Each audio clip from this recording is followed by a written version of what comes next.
I just checked out Apple's Vision Pro headset. It is damn good. It is really, really good.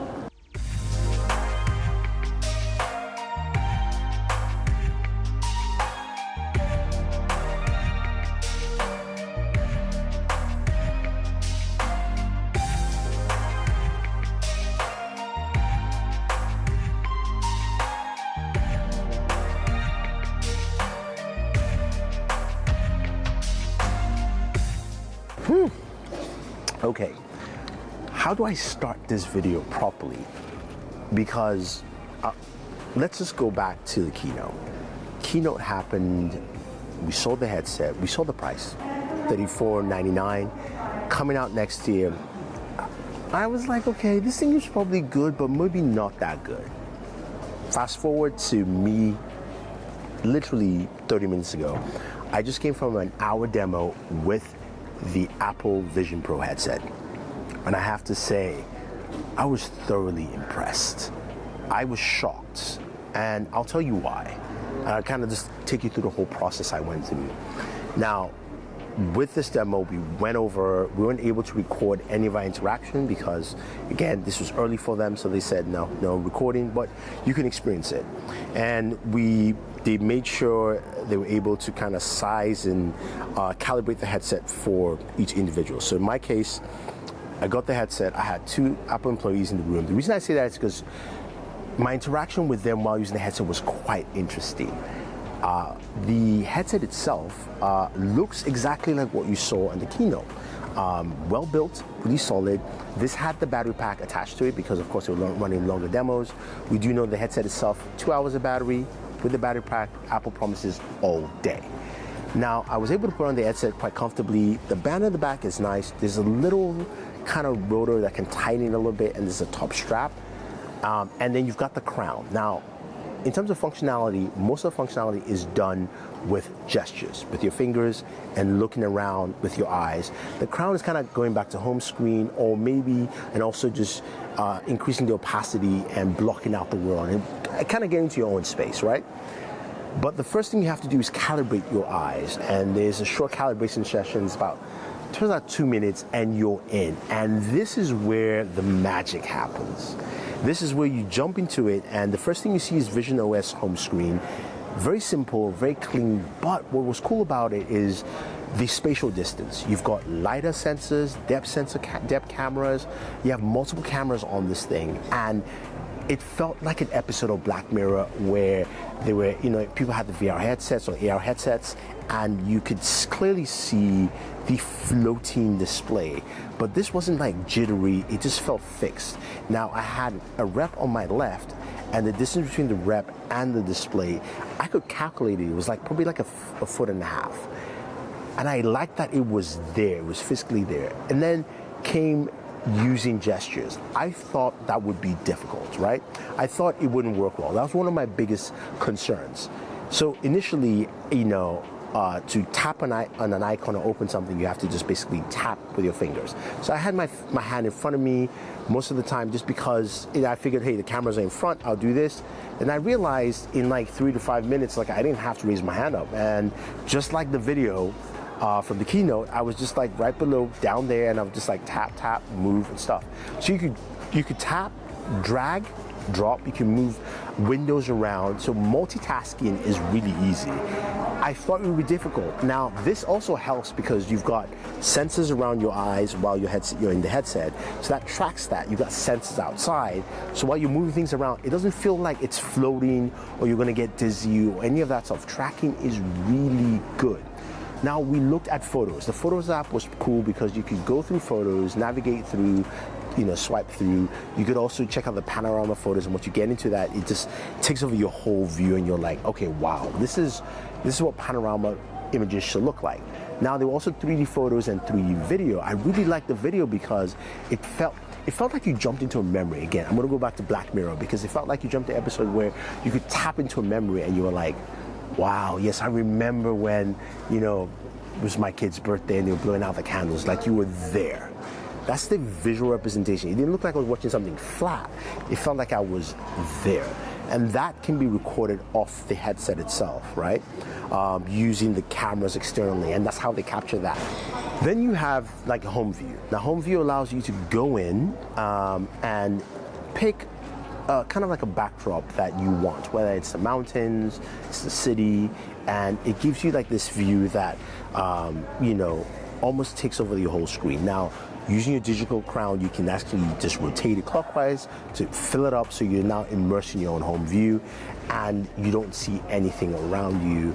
But here's the kicker with that is that when somebody walks up, say, in this case, I had my two Apple reps there, one was sitting on my right, and I looked, I could clearly see them coming through. They kind of fade through slowly, which was interesting and actually pretty cool, meaning that whenever someone comes around, you can actually see them clearly, and it doesn't necessarily interrupt your viewing experience as a jarring thing, but it's just more like, oh, they're there. So that actually was that was cool. That was really nice. So we did that, and then I got a FaceTime call, and I was kind of stunned by this because the call answered, and I was like, okay, I see the persona, but I thought maybe it was like a video they were playing, and then the guy was like, hey. I was like, oh, hi, are you there? Like, you're real? It's like, yeah. Now, persona it's a bit weird to me because you can tell that it's a simulacrum of someone. It's like a higher version of, you know, of an emoji, a much higher version, because the animations match. You can see him move his hands while he's talking, the lips are moving, pretty close to what it should be, but it just felt a little bit weird. But it still worked out well, so I can see how that can be used. Now, I was able to drag, you know, the FaceTime window around wherever I want to, and spatial audio here is great. Moving that, you know, from one end to the screen, I could actually hear his voice travel as I move him to the right. Now, when you have spatial audio in this headset, watching movies is a great experience. So I went into like the cinema mode, I played Avatar, and dear Lord, Avatar was in proper 3D. It felt like watching Avatar 3D in the theaters, and it was great. Oh my God, it was absolutely fantastic. That was very, very impressive, seeing that. They also had like this 8K video, 360 video where they shot different things like Alicia Keys singing in a private concert. I felt like she was in front of me singing. Somebody was climbing a mountain and I was like, okay, that's kind of trippy. I was in the city, different things like that that were just completely just very immersive, and I felt I was there.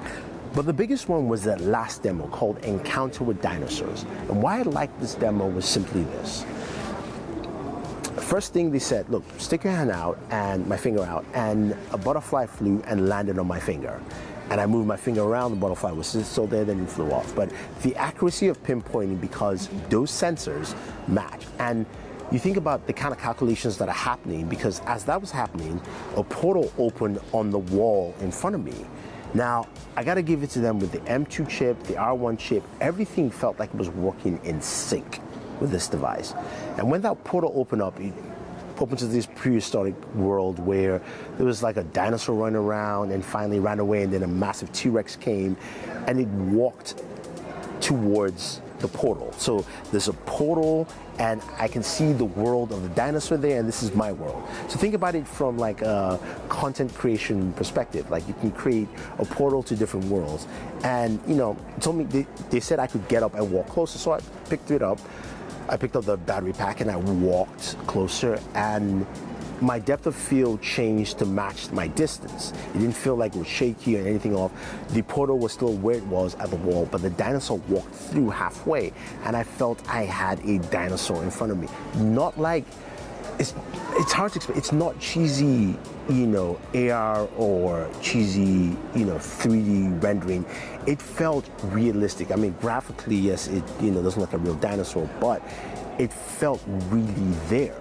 And I was able to get close to it, and I started thinking, I'm like, think about, you know, they talked about partnerships with Disney, or like in my case, look, I'm a DC fan, right? I'm gonna go watch The Flash, and being able to run into the world where the Flash is creating chaos and, you know, changing things around. Or Harry Potter, for instance, right? You could open a portal to a different world to go into Hogwarts, that kind of stuff. Like, that's what this thing can do. And if I were to ask the question, if you ask me the question, is it worth the $3,500? Yes. As a piece of hardware and what I experienced, it definitely was it. I am shocked that I am this impressed. I'm really impressed with what they actually showed, how it was implemented, the fact that things worked. My biggest thing, again, gestures. It worked really well. Is it for everyone? I don't know. We'll have to wait and see when it launches, but Apple is going to shake up the whole industry, because this is not like the iPhone to me. I think this is bigger, but also might take some time. But the Apple Vision Pro is legit. Anyway, guys, hopefully you liked it. I've got a flight to catch. Heading back to New Jersey. So you see this video in the morning. If you like it, definitely subscribe. Leave a comment down below. Let me know your thoughts, and always enjoy your entertainment.